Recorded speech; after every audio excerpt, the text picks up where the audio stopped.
Hey guys, what's up? Welcome back to my YouTube channel. Saya udah beli motor baru. Motor apa? Yamaha PG1. Nice.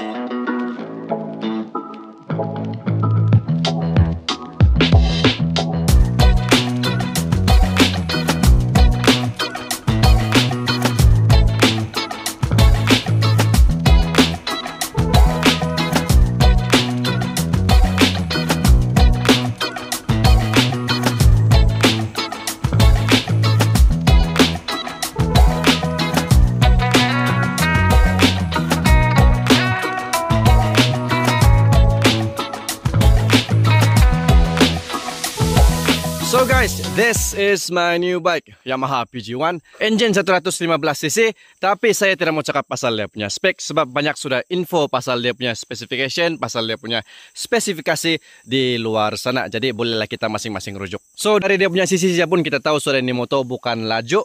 Tapi di mana dia kurang ini motor, di sana juga kelebihan dia lah. Sebab dia tidak laju, dia murah. Harga dia di bawah 10.000 kalau kamu ambil cash. So bagi saya itu harga dia yang murah tuh satu kelebihan besar lah. Sebab dia murah tapi dia ada tuh vintage look. Which brings me to my first point. Oke, sebab utama yang saya beli ini motor, sebab dia ada itu vintage look. Dia ada tuh retro look. Lampu bulat. Tinggal signalnya sajalah yang belum bulat. Tapi kalau kamu nampak ini motor ini, rim dia sebenarnya spoke rim. Tapi sebab saya jalan jauh selalu dan rim spoke rim dia tuh size 16. Susah saya mau carilah.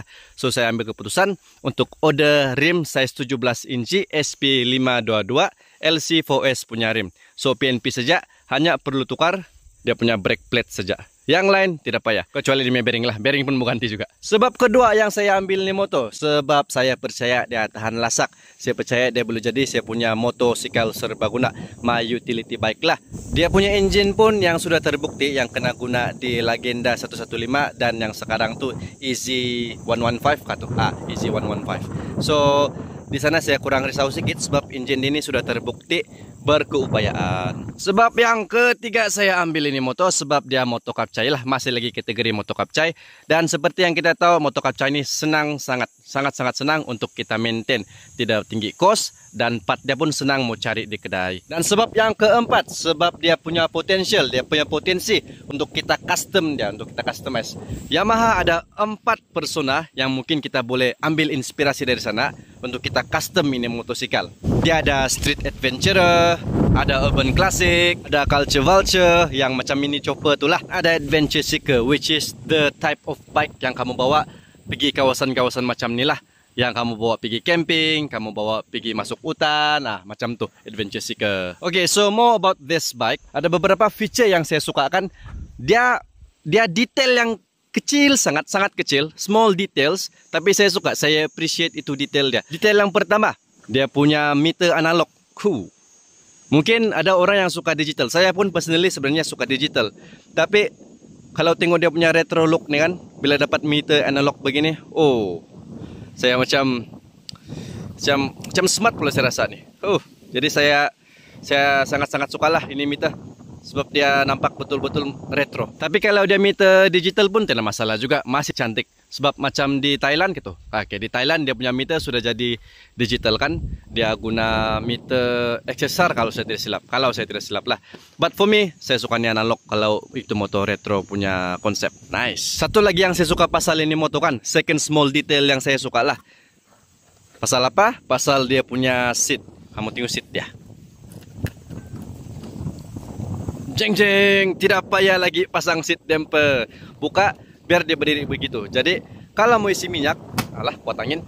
Jadi kalau mau isi minyak, tidak payah lagi kasih berdiri saya begitu, terus isi begitu. Tidak payah lagi mau tahan tangan macam nih. Tidak payah mau install itu seat damper sini. So senang kerja. Jadi saya appreciate lah benda-benda yang kecil macam nih. Jadi next time saya akan pasang beberapa aksesori di motor saya. Saya mau pasang rack sama top box di belakang. Tapi seat ni saya tidak akan buka lah, supaya boleh bawa bini jalan-jalan. Dan di kanan ni saya pasang juga rack. Di kiri pun saya pasang juga rack.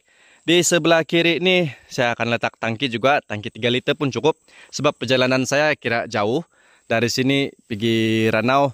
Kalau pulang balik mungkin dekat-dekat 400 km lah. Lepas tu saya akan pasang juga sini center rack. center rack, jadi saya boleh letak barang-barang sini. Tapi yang bukan yang bertutup lah, yang open saja. Bukan yang lurus begini tuh. Ada satu yang macam petak sedikit tuh, yang besi juga, bukan yang plastik. Lepas tuh saya akan pasang juga sini satu lagi rack sini untuk saya simpan semua tools supaya boleh ikat-ikat. Sebab di bawah dia ini kurang dia punya kompartemen untuk letak barang. Kalau bawa di back tools, boleh-boleh juga berat deh tuh. Lepas tuh dia punya mudguard pun saya mau tukar. Saya kasih pasang yang tinggi sini. Sebab ini kawasan. Kalau sekarang nih dia kering, jadi tidak masalah, boleh lalu macam itu saja. Tapi kalau sudah hujan nih, sini lumpur semua bersangkut. Jadi bila dia bersangkut sini, motor pun tidak dapat jalan. Mudguard original pun rusak. Jadi saya akan tukar mudguard yang pasang sini. Itu pun saya sudah order. Tinggal tunggu cari masa lagi untuk pasang lah. Tapi kalau tanya saya lah kan, saya suka ini mudguard depan dah. Sebab cantik. Tapi apa boleh buat, kalau tidak ngam sama jalan, terpaksa juga mau pasang yang tinggi sedikit. Pada konvoy. Tidak tahu pergi mana dorang nih. Oke, tadi saya sudah jalan. Lepas itu tiba-tiba saya teringat ada satu benda nih, saya lupa cakap, yang saya akan tukar. Saya akan tukar dia punya suspension belakang. Sebab suspension belakang dia ini, saya nampak juga orang komen-komen, dan saya dengar juga orang komen-komen yang ini suspension belakang memang lembut, dan memang betul lah. Saya pertama kali bawa ini motor hari itu pergi Mamagun, memang lembut. Asal saja langgar lubang, begini-gini itu motor. Begini-gini badan saya rasa terlampau lembut lah. Jadi saya akan ganti suspension yang keras sedikit, YSS, supaya lebih selesa lah. Supaya itu riding experience dia lagi macam ini, lagi nice lah. Oke, so back to the video. Iklan kejap. Jadi engine guard pun saya sudah beli, pun saya mau pasang. Tapi saya beli itu yang sini saya lah, ditutup sebelah kanan, sebelah kiri, dan depan. Saya mau beli juga tuh yang crash bar tuh, yang dia keluar sini kan. Sebab itu lagi selamat. Tapi dia agak mahal. Lagi-lagi kalau mau tambah shipping mungkin dalam 200 atau di bawah 200 macam itulah.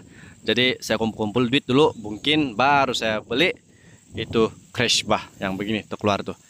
Untuk sekarang saya beli yang ini dulu. Yang engine guard sih betul-betul. Dia satu bar begini, lepas tuh dia tutup sini, lepas tuh sebelah kiri sini pun dia tutup begini besi. Pun oke juga tuh sementara. Jadi itu saja yang saya beli cakap pasal ini motor dalam ini video. Sebenarnya saya membuat video on board, tapi masa saya mau setup kamera saya hari itu ada beberapa komponen yang tiada untuk saya setup kamera saya di helmet lah. So tidak dapat lah buat video on board. Jadi begini saja hasil dia. Video pertama saya pasal ini motor saya. So thank you for watching. Angin pun sekarang kuat. Bye.